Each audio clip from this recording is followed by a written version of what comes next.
From Our Savior's Atonement Lutheran Church on Bennett Avenue in the Heights of New York City, welcome to Inwood Artworks On Air, where we shine a spotlight on the writers, filmmakers, musicians, theater makers, and artists of all stripes that make their home here in what we affectionately call Upstate Manhattan. I'm Aaron Sims. And I'm Jonathan Bell. And this is Live and Local. It's our podcast dedicated to celebrating the musicians of Upper Manhattan. We talk about their music and, best of all, hear them perform live. So, who is our guest today, Jonathan? Aaron, today Live and Local welcomes singer-songwriter Andrea Wittgens. Andrea came to New York City from Nova Scotia by way of Calgary and Seattle, where, trained in classical piano and modern dance and wielding a music degree from Queen's University, she fronted and wrote songs for the pop band Sugartown. By 2006, she'd moved to New York, where her Bob Power-produced EP, Alibi, and her 12-song follow-up, 2008's In The Skyline, received warm reviews. The Seattle Sound remarked that her, quote, silver tongue rides a voice that flitters with the wonderful unpredictability of a butterfly and the laser precision of, well, a laser, end quote. A visit to the Steel Bridge Songfest in Sturgeon Bay, Wisconsin, not long after, introduced Andrea to the power of collective songwriting, something that has informed her work since. Her 2016 EPs, Girl in a Box and Grace, were the result of 5 years' worth of collaborative songwriting. It's such a delight to have her with us today, Aaron, on Live and Local. And here she is, Andrea Wittgens.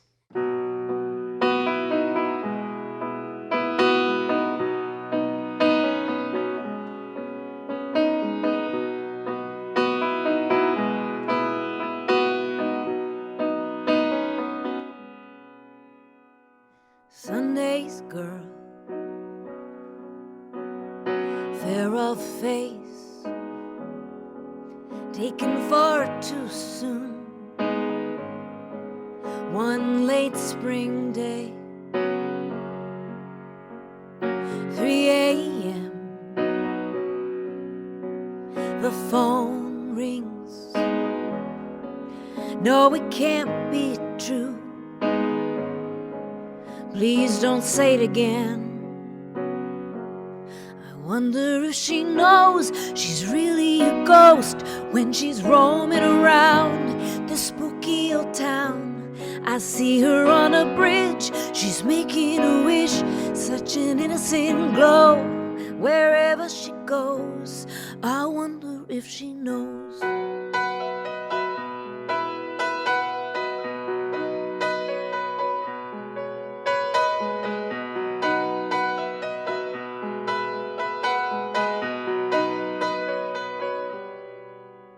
Maybe she's lost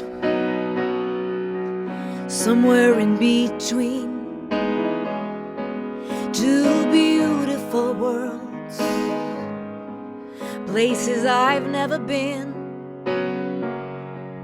And when the gloaming comes, and if the light's just right, maybe if I squint, maybe I'll see you tonight. I wonder if she knows she's really a ghost when she's roaming around this spooky old town. I see her on a bridge, she's making a wish, such an innocent glow. Wherever she goes, I wonder if she knows.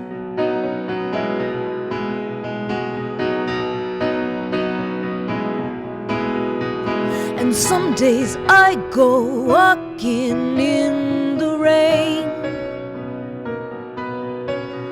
for hours and hours, just hoping to see you again and tell you I miss you, Marianne.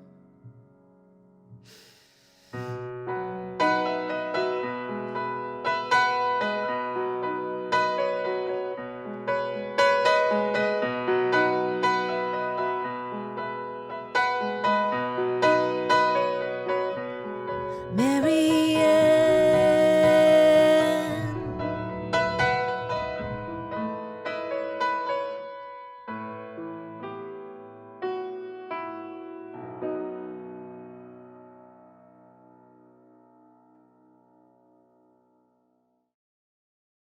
She's a wildfire, all she wants to do is burn from the first spark, past the point of no return. I should fall back, take it as a lesson learned. She's a wild one, risking like a loaded gun. Born in Kansas, wants the California sun. I should know that there's a price to pay for fun. But I love her, and I gotta let her go. Now I know everything the others told me, tried to warn me, talking about the fires below. Does she know I love her so? I'm skyline blue.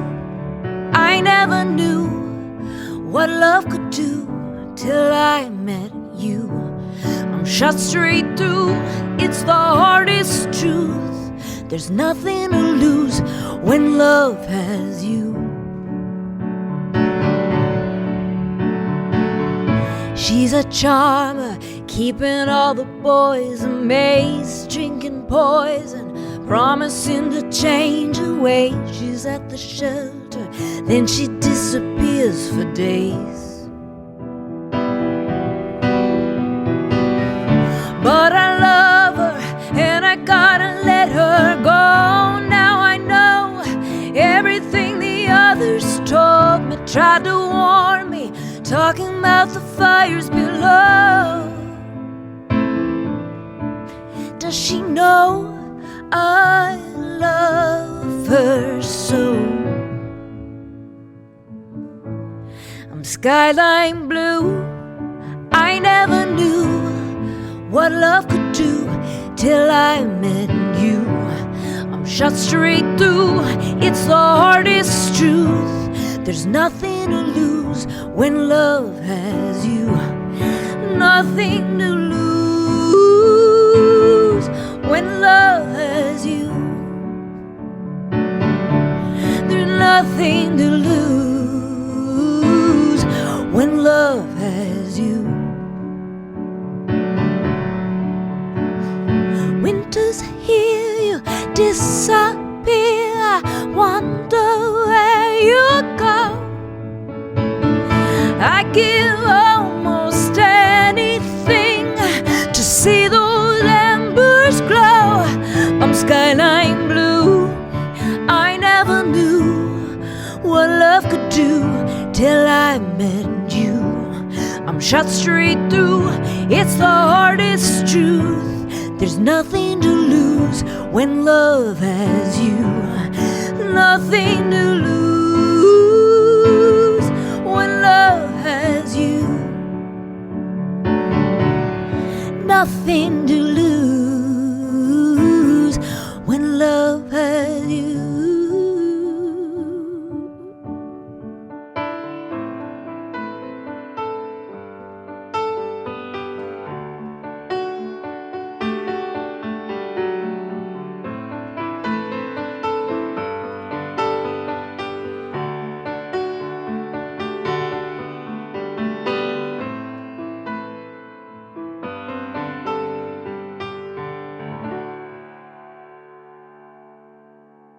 Andrea, that was wonderful. Thank you so much. Welcome to Inwood Artworks On Air. I'm so excited to be here. We're excited to have you. So first, let's get the names of the two songs you just performed. That was the first one was I Wonder If She Knows, and the second one was Skyline Blue. Andrea, wonderful. I loved both songs. Thank you. It made me think about the lineage of classically trained pop and rock piano musicians, and maybe the relative dearth of them recently. And while you were playing, I was thinking, well, I was growing up. Well, these are not necessarily classical. Elton John, I think in his case a bit so. Billy Joel, I'm not so sure. Then there's like people like Ben Folds, and then I'm thinking about on the woman's side, not to, I'm sort of averse to categorizing, gender-wise in the sense, in terms of musicians. However, I will. There's Tori Amos. Absolutely. She came to mind quite a bit with you.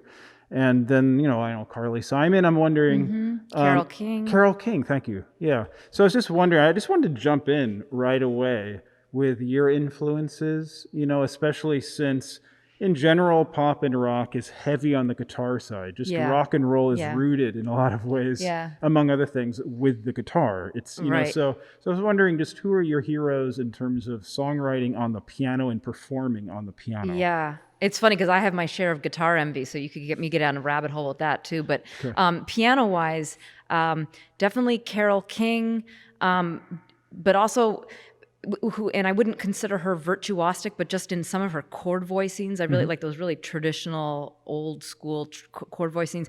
But the cool thing about piano is that you have, almost an orchestra at your fingertips. You have just like the low end, the high end, whatever. You can make a very elaborate arrangement. So people like Elton John, who just use the whole damn thing. I was always very influenced by them. Tori Amos, big influence in almost like the emotions that she pulled out of it, also, and how linked up the piano was with her voice.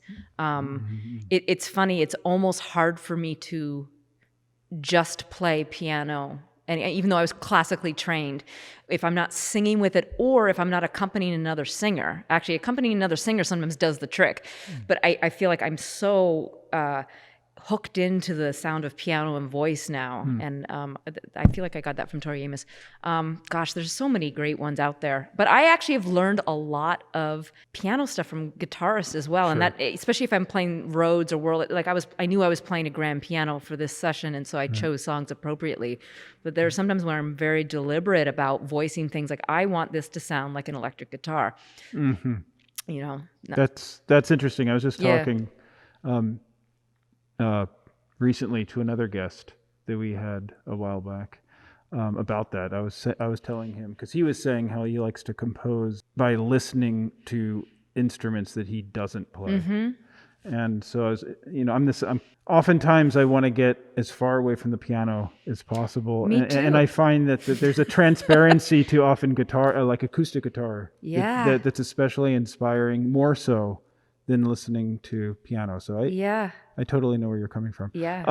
Is there anything that you can tell us a bit about your approach to songwriting? Just especially where, when it comes to theme and the poetry side, the lyrics side, and how it originates with you. Does it originate with a melody? Does it originate with a couple words? Absolutely. Music comes first, melody and chord progressions. I actually really struggle with lyrics. I mean, I love them, and I really love taking a deep dive, but I'm not one of those people that just the poetry runs out on the page and suddenly the song was written in 10 minutes. I mean, every once in a while, if I'm in a collaborative setting and we're really zoned in, and especially if we're working on kind of a comedy song and we're just feeling it can get done quick. But in general, lyrics are hard for me. But if you looked in my iPhone voice memos, you would hear a lot of melodies that have the bare bones of phonetics attached to them. Interesting. So it's almost like I fall in love with the sounds. Like I'll get a very clear feeling of like, I want a hard consonant here, and I want, a short vowel here, or I want a long vowel here. I mean, not deliberately, I won't write that down, but when I listen to it, and it's funny, I have some co-writers that I work with who love getting my voice memos like that because they're able to kind of hear it from behind the veil, so to speak.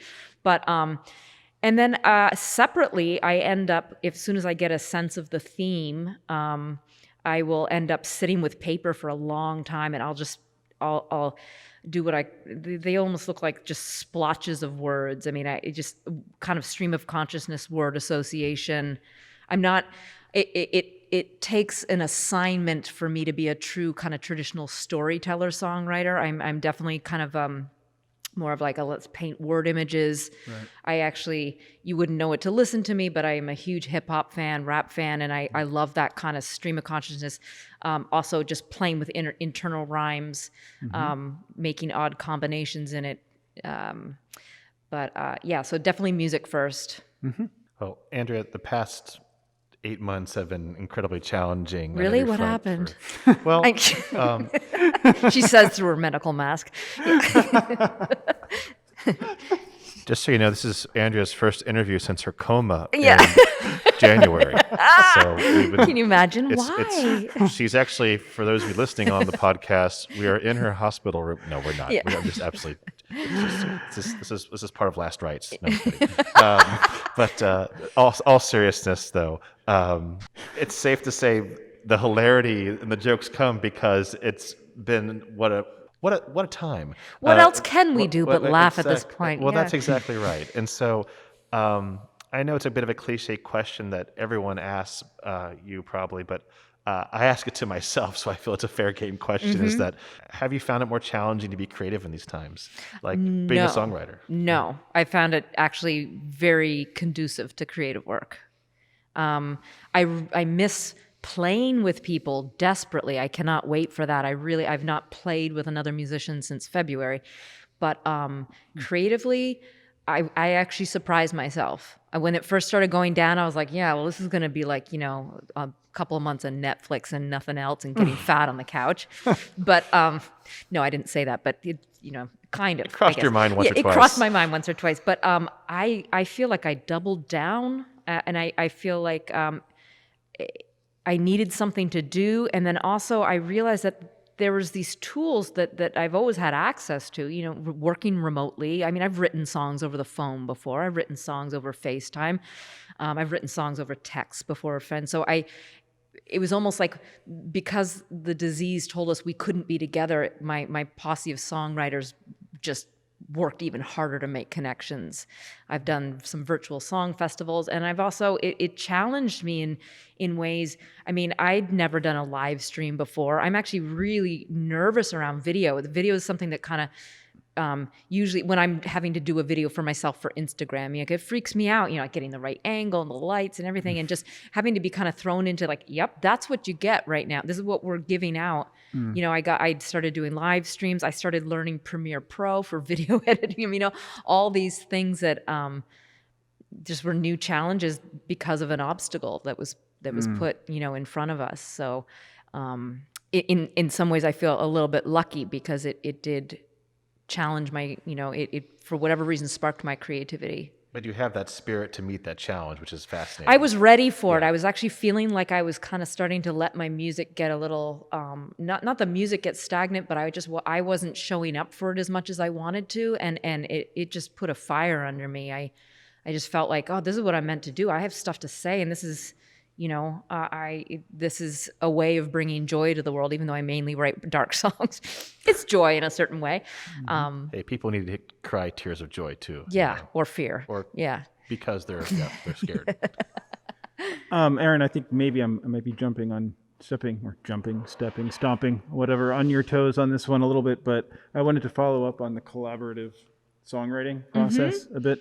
I've never done that, and so you've mentioned it a couple times. Do you mind sharing with me and our listeners more about what all that's about? Absolutely. And I had never done it until I went to this series of festivals in Sturgeon Bay, Wisconsin before. I'd always been a really kind of lonely, solitary writer, and I released 3 albums just on my own. And I still enjoy writing on my own, but I go to this festival. It's at an old 1950s style motel called the Holiday Music Motel in Sturgeon Bay, Wisconsin, and they put on 3 music festivals a year, one in June, one in October, and one in February, and we literally spin the bottle to get matched up with 2 other people, so it's groups of 3, and you have 24 hours to write and record a song before the next night where you spin again, and you write another song with a new group and record it, and it's themed. I mean, so the one in June was based on they made these festivals in order to save a steel bridge that was in danger of getting ripped down, and so they called it the Steel Bridge Festival. And then they have one in October called Dark Songs, and one in January called Love on Holiday. So I started going to these, and it just was mind blowing to me. Just having to take the ego out of this is my song, and how to accept other people's ideas. The time limit, I mean, less than 24 hours. I'm a slow writer. I mean, I still like writing on my own, but it'll take me months. I'll sit on a bridge for a month, going like, can this chord progression be changed? And what about, am I saying the right thing? So the time limit, and then just getting all the different influences. I mean, these festivals, you don't know if you're paired with maybe a bluegrass artist and a hip hop artist, and then you're tasked with writing a theme, writing something about a bridge. So it's just really magical the way it happens. And you have to record it. And we have to record it, and then basically it gets released on a compilation the following year. So wait a minute. You write the song within 24 hours and record it. Yes. Within those 24 hours? Yes. I mean, obviously, like if it runs into the next day, then great. Okay. It runs the next day, but it means you're going to have 2 songs that you're working on because you are going to spin the bottle the next night. I imagine there must be a spectrum of experiences you've had. Yeah. Ranging from incredible to maybe not so incredible. Yeah, like no sleep for one thing. I mean, there is sleep, and I've gotten better. I used to be not great about grabbing sleep, and now I'm better at my boundaries as I get older, going like, no, I can't. Because the thing is that there's also a lot of side writing going on, because some people, they finish their spin really quickly, so they'll do some side writing, and then suddenly you have like 7 songs in progress. Oh, and we perform them all in 2 shows at the end of, so they have to be stage ready as well. Wow. So it's crazy. It's really, I can't believe every time I go to these festivals, I'm like, did we do that? Wow, we're crazy. So I don't mean to be too obsessed by this topic. No, you should get obsessed. I'm obsessed too. I can't imagine doing, I couldn't either maybe before I went. This is probably no doubt my ego talking. I'm trying to imagine, like, maybe I'd be okay about it. Maybe I would work well with others. Right. Perhaps I would. But I'm just thinking, like, he's okay. How do you manage?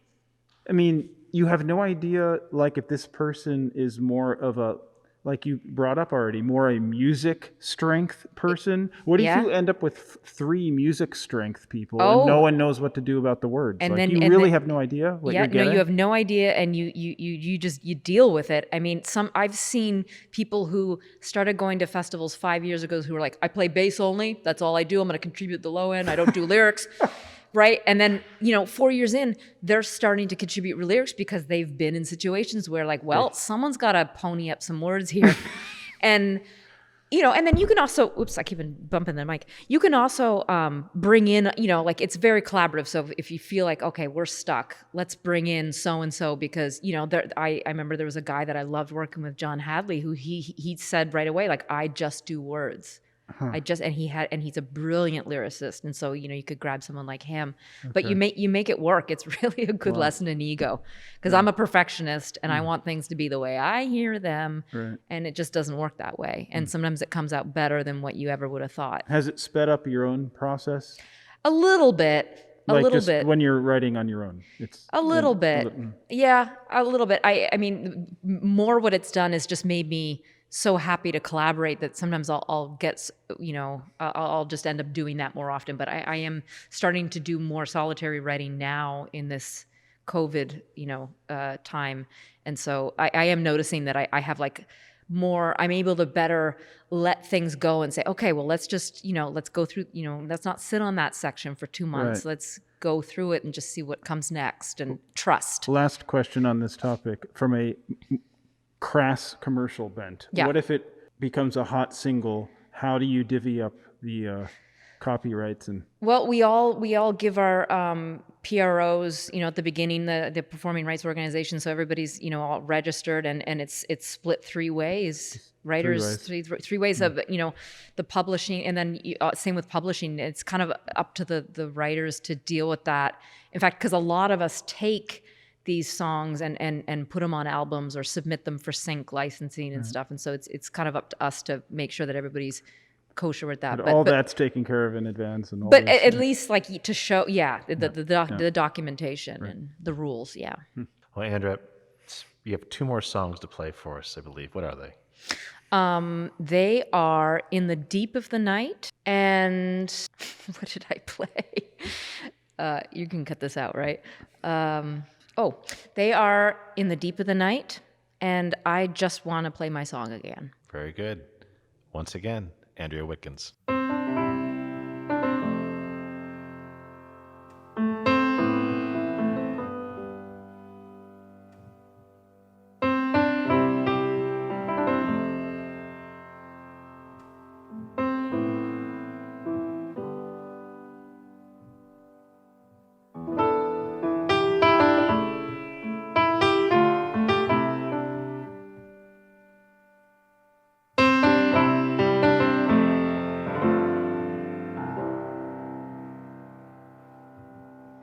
In the deep of the night, while the watchmen were sleeping, we've got one eye wide open and the other still dreaming.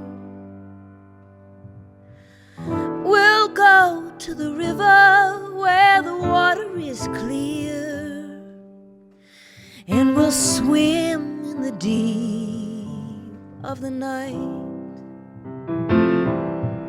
In the deep of the night, while the watchmen were sleeping, we've got sins for the taking and bodies forgiving.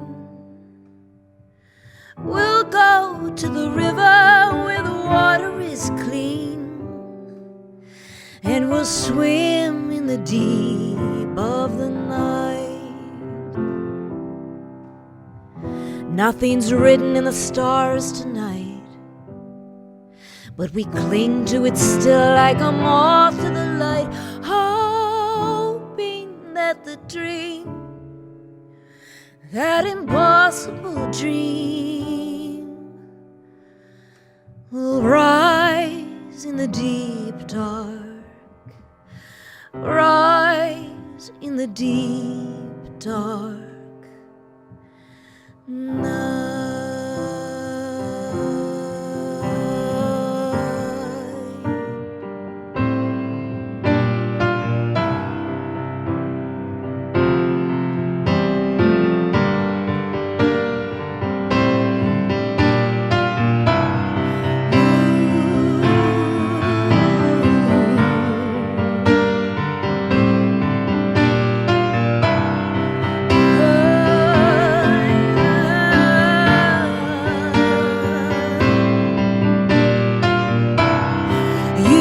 Your stories and I got mine.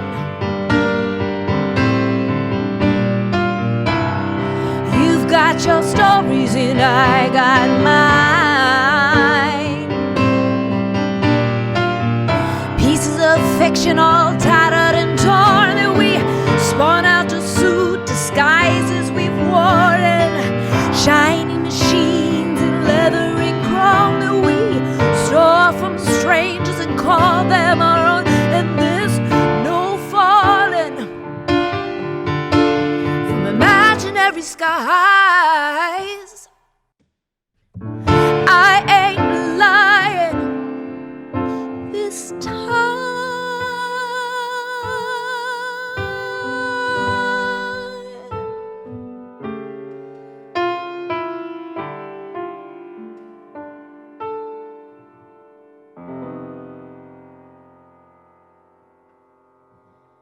In the deep of the night, while the watchmen were sleeping, we've got one eye wide open and the other still dreaming.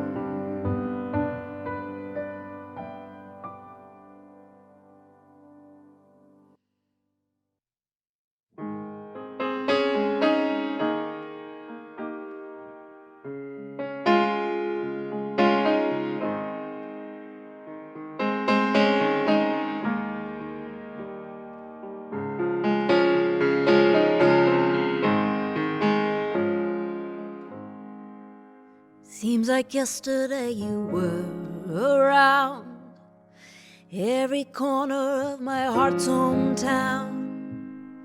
Now I'm looking in the lost and found, but I already had you. I can feel it now, it's in my blood, a rolling thunder that just won't give up. Can't you hear the sound of a melody coming down from skies above? I just wanna play my song again, bring it back like a long lost friend. Haven't seen you since God knows when. Oh, how I wanna play my song again.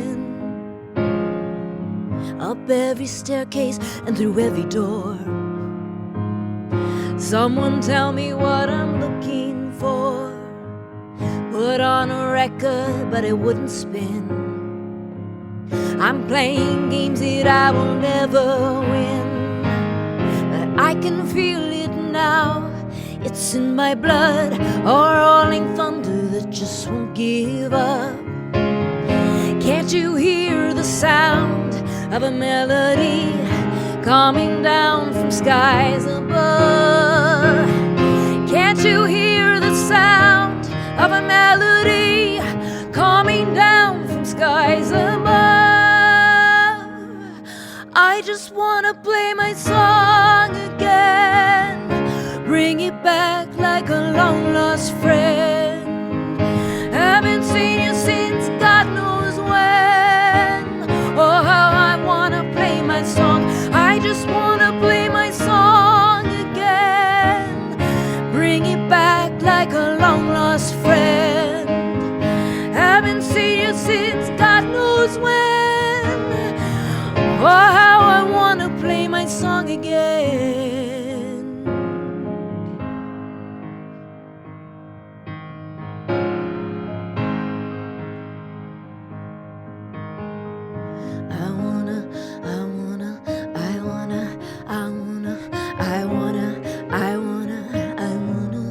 Play my song again, play my song again, play my song again, play my song again, play my song again, play my song again.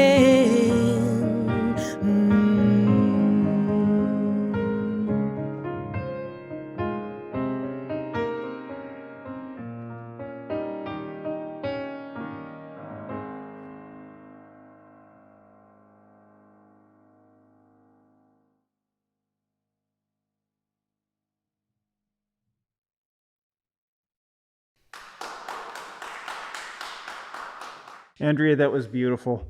Thank you. Can you tell our listeners and Aaron, myself, where we can all go to listen and purchase your music? Well, I have a website, andreawittgens.com, which always works to have, it has everything that I'm doing, and there's also all my tracks, and you can purchase them there. I actually just this past week launched a Patreon as well, which is one of my COVID projects in order to beat the fact that, I can't get out and tour right now. So I've promised people a creation every month. So like a new song or a new music video or a new piece of lyric art every month. So that's also a great place to go if someone's into kind of the subscription model of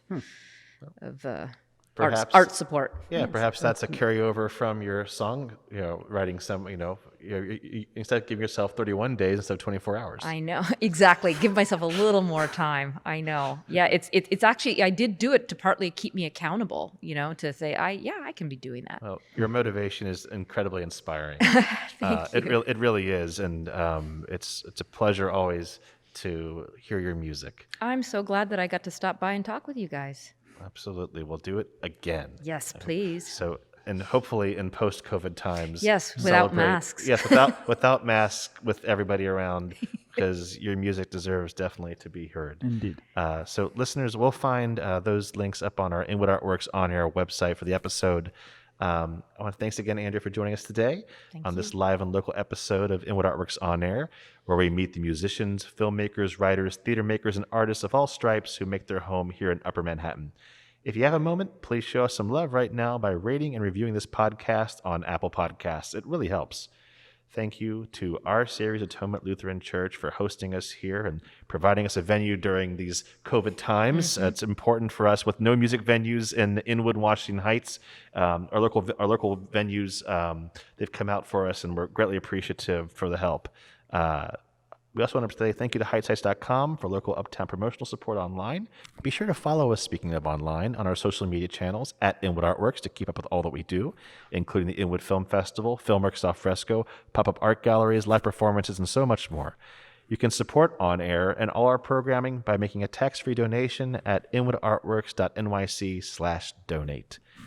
Inwood Artworks On Air is made possible with funding from the NYC and Company Foundation with support from Manhattan Borough President Gail Brewer and the NYSCA Electronic Media and Film Grant Program in partnership with Wave Farm Media Arts Assistance Fund and the support of Governor Andrew Cuomo and the New York State Legislature. Thank you for tuning in. This is Aaron Sims. I'm Jonathan Bell. For Inwood Artworks On Air.